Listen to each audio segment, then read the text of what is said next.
আমি বাংলাদেশের সবচেয়ে পপুলার নায়িকার সাথে নায়ক হতে চেয়েছিলাম, আমি হয়েছি।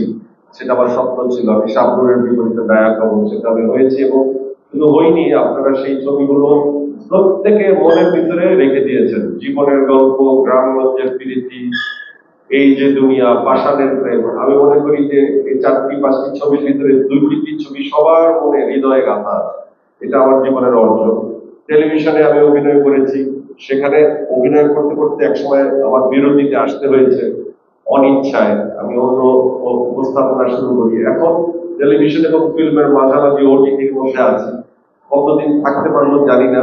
আবার সিনেমার ব্যাপারটাও এখন বয়স, সময় এবং বর্তমান সিনেমার সাথে আমি আবার পরীক্ষা দিয়ে প্রমাণিত হলেই আমাকে আবার সিনেমাতে নিবে। কিন্তু আমি এখনকার সময়ের সিনেমার জন্য পরীক্ষিত না। আমার পরীক্ষা দেওয়ার সুযোগ আসলে, আমি যদি পরীক্ষা দিতে পারি, পাশ করি, তারপর আমি বলতে পারবো যে আমি করতে পারবো কিনা। ওটিটিতে আপনাদের পরীক্ষায় আমি যতটুকু পাশ করেছি তার রেজাল্টই হচ্ছে আজকের এই কাজগুলো। তো সিনেমাতে আমার পরীক্ষা দেওয়ার সুযোগ এখনো আসেনি।